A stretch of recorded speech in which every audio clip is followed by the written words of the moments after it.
Tie 2 týždne tu v Adeli, ja vidím ten progres za 2 týždne. Narodila som sa teda s ráštepom chrbtice. Keď som mala 7 mesiacov, som bola operovaná. Celé detstvo som rehabilitovala. Prišla postupne aj rodina, práca.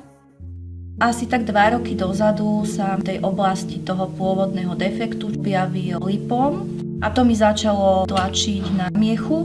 Rehabilitácia je pre mňa dôležitá. Ja som úplne nadšená, som prekvapená. Je to najkrajšia správa pre mňa v poslednom čase. Prvé dojmy sú vynikajúce. Terapeuti sú úplne perfektní. Že oni vidia na tom Cyberdyne, že ktoré svaly mi zaberajú. Potrebujem viacej zaberať svalstvo, zadok. Tá Zuzana, ona mi ukazovala, že ako má tá chôdza vyzerať. Tým, že ona mi to vysvetlila, tak ja som sa na to vedela zamerať a mi vedela povedať, že tieto svaly nezapájaš dostatočne, hej. Podsadenie pánvy, navážať sa viacej na tú pravú nohu. Nenastupuješ dobre na pravú petu. Neodrážaš sa od špičky. A ona mi tam pekne ukázala tie nohy, hej.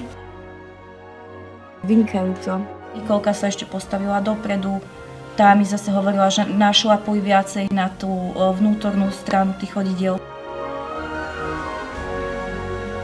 Ten Cyberdyne vie rozpoznať tie impulzy, čo dáva hlava tým určitým orgánom. Nervom. No. Je to, akoby to bol nejaký zázrak, že na tom Cyberdyne ten prístroj prakticky povie, že áno, je v tých svaloch niečo, čo obyčajný doktor alebo nejaký terapeut voľným okom nevidí. Cítim sa pohyblivejšia. Keď som dokázala za 2 týždne to, čo som dokázala, tak si tak poviem, že ako som na tom v podstate dobre.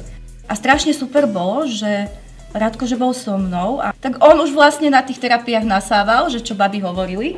Keď aj ja budem mať niekedy taký slabší deň, že zase je tu ten druhý človek, ktorý to počul a zase ti to tak pripomenie, že nezanedbaj to a že je to potrebné.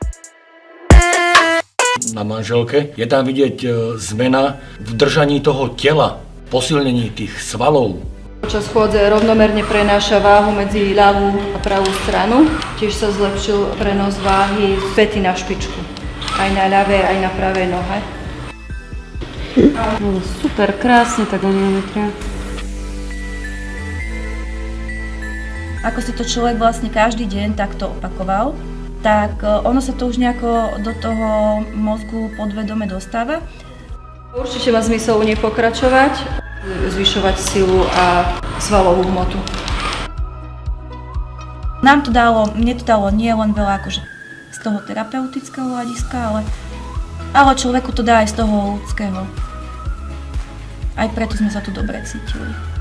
Pre mňa ako normálneho človeka, ktorý to vidí, čo sa tu vlastne deje v tom Adeli, to je úžasné.